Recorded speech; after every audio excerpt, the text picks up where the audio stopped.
অভ্যুত্থানের শোক ও বিজয়ের প্রথম বর্ষপূর্তি উপলক্ষে ছাত্র সমাবেশ করছে ছাত্রদল। এ বিষয়ে আরো জানাতে শাহবাগ থেকে যুক্ত হচ্ছেন সহকর্মী গালিব ইবনে রিয়াজ। গালিব, নেতারা বক্তব্যে কি বলছেন একটু বিস্তারিত আমাদেরকে জানাবেন। আপনি যেহেতু সেখানে আছেন, সেখানকার সর্বশেষ পরিস্থিতি এবং সেখানে সমাবেশে উপস্থিতি কেমন হয়েছে ছাত্রদের, বিস্তারিত আমাদের জানাবেন।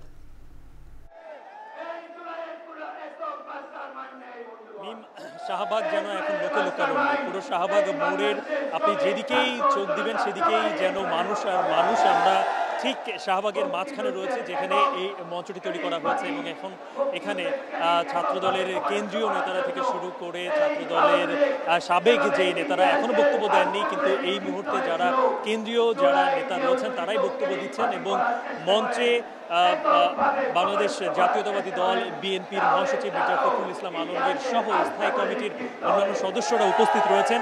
একই সাথে যারা সাবেক ছাত্র দলের সভাপতি ছিলেন তারা রয়েছেন এবং এমনকি ডাকসুর যারা সভাপতি ছিলেন তারাও অনেকে কিন্তু আজকের এই মঞ্চে উপস্থিত হয়েছেন। বিশেষ করে আজকের এই ছাত্র সমাবেশের যিনি প্রধান অতিথি বিএনপি ভারপ্রাপ্ত চেয়ারম্যান তারেক রহমান, তিনি ভার্চুয়ালি এই সমাবেশের শুরু থেকেই যুক্ত হয়েছেন এবং একের পর এক যারা কেন্দ্রীয় নেতা তারা কথা বলে যাচ্ছেন।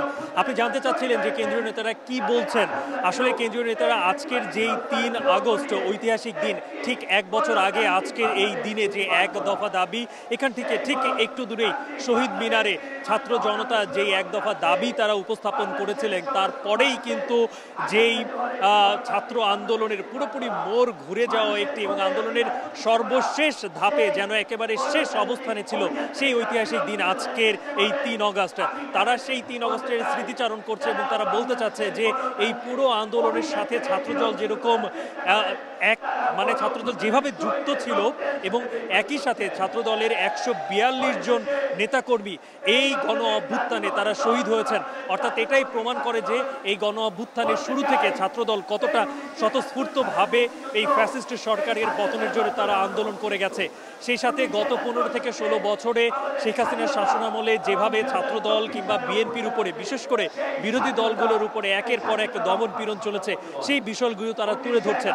একই সাথে আগামীতে যদি বিএনপিকে রাষ্ট্র পরিচালনা করার দায়িত্ব দেওয়া হয় তাহলে সেই ক্ষেত্রে ছাত্রদলের ভূমিকা কি থাকতে পারে এবং ছাত্রদল এই যে সারা বাংলাদেশের যে কটা শিক্ষা প্রতিষ্ঠান রয়েছে যেখানে তাদের কার্যক্রম পরিচালিত হয়, সেই শিক্ষা প্রতিষ্ঠানে কি করে শিক্ষার পরিবেশ ঠিক রাখা যায় এবং সেই শিক্ষার পরিবেশের পাশাপাশি যেন ছাত্ররা সঠিকভাবে সেই প্রতিষ্ঠানে পড়ালেখা করতে পারে, সেই বিষয়গুলোর নিশ্চয়তা কিভাবে তারা দিবেন, সেই দিক নির্দেশনা কিংবা সেই রোড ম্যাপও তারা এখান থেকে এই বক্তব্যের মাধ্যমে তুলে ধরছেন।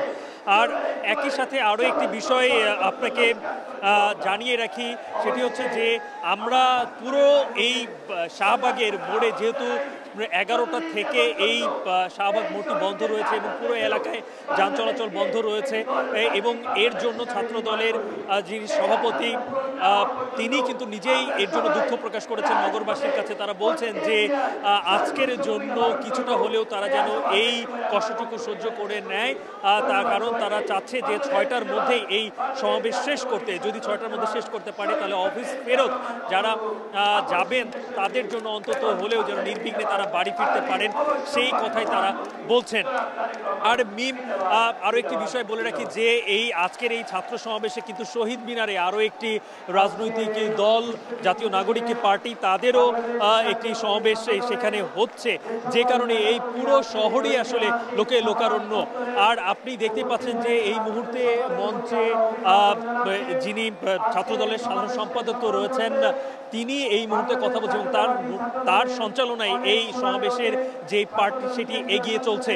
আর একটি বিষয় বলে রাখি যে এই ছাত্রদলের আজকের যেই সমাবেশ, সেই সমাবেশে কিন্তু একটি ঐতিহাসিক গুরুত্ব রয়েছে, কারণ গত 15 থেকে 16 বছরে এই ধরনের মুক্তভাবে তারা সমাবেশ করতে পারেনি, যে কারণে আগামীতে যেহেতু নির্বাচন, তাই এই সমাবেশটিকে তারা বাড়তি একটি গুরুত্ব হিসেবে দেখছে এবং তারা বোঝানোর চেষ্টা করছে যে যেহেতু এখন কয়েকটি রাজনৈতিক দলের ছাত্র সংগঠন মাঠে মুক্তভাবে তাদের রাজনৈতিক কার্যক্রম এবং সমাবেশ থেকে শুরু করে অন্যান্য যে কর্মকাণ্ড তারা পরিচালনা করতে পারে, তাই ছাত্রদল বলতে চায় যে আজকের এই যে মহাসমাবেশ তারা করতে চাচ্ছেন, যে সমাবেশটি মহাসমাবেশে রূপান্তরিত হয়েছে, তারা বলতে চায় এর মাধ্যমে তারা একটি যে তাদের যেই শক্তি, সেই শক্তির জানানো কিন্তু তারা দিতে চাচ্ছেন এবং তারা বলতে চাচ্ছেন যে এই সময় বর্তমানে বাংলাদেশে যে কটি বৃহৎ রাজনৈতিক দল রয়েছে তার মধ্যে সবথেকে বেশি ছাত্র সংগঠনের নেতাকর্মী হচ্ছে এই ছাত্র দলের।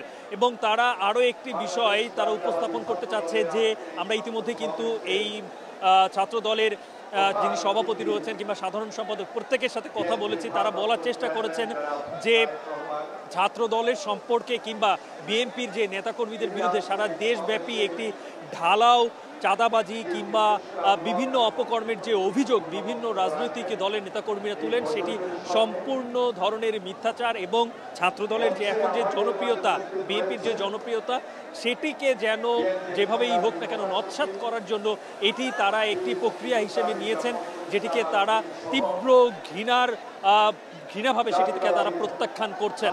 এবং তারা যেটি বলার চেষ্টা করছেন যে বাংলাদেশে বর্তমানে এই যে 5 আগস্টের পরে যেই দ্বিমত কিংবা রাজনৈতিক দলের মধ্যে একটি ফাটল, সেই ফাটলটিকে যেন টিকিয়ে রাখা যায় এবং সেটি রাখতে একমাত্র ছাত্রদলই সবথেকে মুখ্য ভূমিকা পালন করছে বলেও কিছুক্ষণ আগে এটি ছাত্রদলের সভাপতি জানিয়েছেন। তো মিম, এই ছিল আমার কাছ থেকে এই শাহবাগের যে জাতীয়তাবাদী ছাত্র দলের যে ছাত্র সমাবেশ তার সর্বশেষ। শাহবাগ থেকে সরাসরি যুক্ত হয়েছিলেন সহকর্মী গালিব ইবনে রিয়াজ, জানাচ্ছিলেন ছাত্রদলের সমাবেশ সম্পর্কে সর্বশেষ তথ্য তার কাছে যা ছিল। এবারে আমরা যাব সহকর্মী ফরহাদ বিন নূরের কাছে, তিনি আছেন শহীদ মিনারে। সেখানে নতুন বাংলাদেশের ইশতেহার ঘোষণায় বিকেলে কেন্দ্রীয় এই শহীদ মিনারেই সমাবেশ করবে জাতীয় নাগরিক পার্টি। এনসিপির সমাবেশের সবশেষ খবর জানতে চাই ফরহাদ আপনার কাছ থেকে। সমাবেশ স্থলে নেতাকর্মীরা ইতোমধ্যে আসতে শুরু করেছেন কিনা একটু জানাবেন।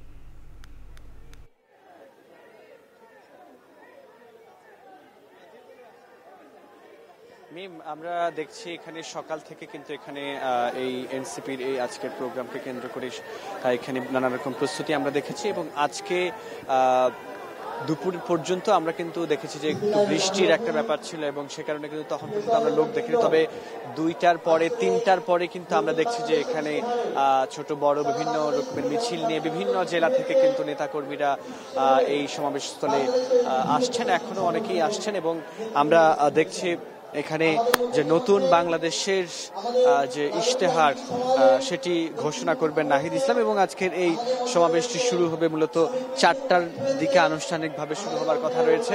এবং আমরা যে বিষয়টি আসলে দেখেছি যে এনসিপি জুলাই পুরো মাস জুড়ে সারা দেশে তারা যে জুলাই পদযাত্রা করেছে এবং সেই জুলাই পদযাত্রায় তারা বিভিন্ন শ্রেণী পেশার মানুষের সঙ্গে, মাটির মানুষের সঙ্গে তারা কথা বলেছেন এবং সেখান থেকে তারা যে মানুষের যে আকাঙ্ক্ষা, মানুষ কিরকম বাংলাদেশ চায় সেইটি কিন্তু তারা দেখছেন এবং সেটি কিন্তু আজকে তারা নতুন বাংলাদেশের ইশতেহার তারা সেখানে ঘোষণা করবেন। এবং আমরা যেটি জানি যে বাংলাদেশের যে চলমান রাজনৈতিক যে প্রেক্ষাপট সেখানের এখনকার যে নতুন প্রত্যাশা এবং ভবিষ্যতের যে রূপরেখা সেটিকে সামনে রেখে আসলে কেন্দ্রীয় শহীদ মিনারে এনসিপির এই জনসমাবেশ এবং আজকে বিকাল 4টা নাগাদ এই সমাবেশ শুরু হবে এবং নতুন বাংলাদেশের ইশতেহার ঘোষণা করবেন যিনি গত বছরের ঠিক এই দিনে 3 আগস্ট যিনি সরকার পতনের এক দফা দাবি ঘোষণা করেছিলেন,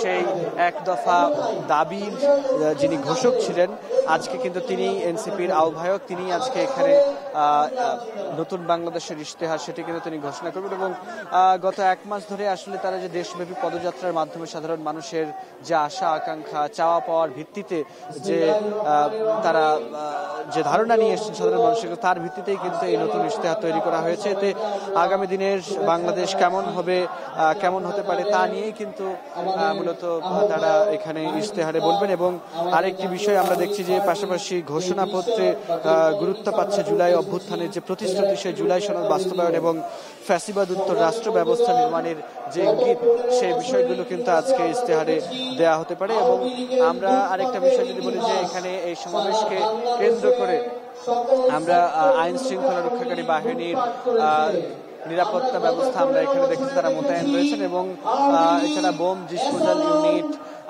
ডগ স্কোয়াড, এসবও কিন্তু আমরা দেখেছি। এসবের মধ্য দিয়ে কিন্তু বিভিন্ন জায়গায় চেক করা হয়েছে এবং সমাবেশ শুরু হওয়ার প্রায় 1 ঘন্টা আগেই সেগুলো কিন্তু সারা হয়েছে। এছাড়া আইন শৃঙ্খলা রক্ষার স্বার্থে কিন্তু আমরা দেখেছি যে পুরো এই সমাবেশ স্থল অর্থাৎ এই জাতীয় এই কেন্দ্রীয় শহীদ মিনার ঘিরে কিন্তু আমরা দেখেছি যে এখানে বিভিন্ন সিসিটিভি ফুটেজ রয়েছে, সেগুলোর মাধ্যমে এই পুরো প্রোগ্রামটিকে সিসিটিভির আওতায় নিয়ে আসা হয়েছে। এবং মূলত আমরা আরেকটি বিষয় দেখেছি যে শাহবাগে যেমন আমরা দেখেছি যে আজকে জাতীয়তাবাদী ছাত্র দলের একটি সমাবেশ রয়েছে। এনসিপির পক্ষ থেকে আসলে তারা বলেছেন যে সব রকম ভাবেই যেন সুশৃঙ্খলভাবে তাদের প্রোগ্রামটা করা যায়, সেজন্য কিন্তু এনসিপির নাহিদ ইসলাম কিন্তু গতকালই ভিডিও বার্তায় তিনি দিয়েছিলেন। এবং আমরা দেখেছি যে নাহিদ সমাবেশের দিন সংবাদ সম্মেলনে আসলে এখানে আমরা দেখেছিলাম যে শাহবাগের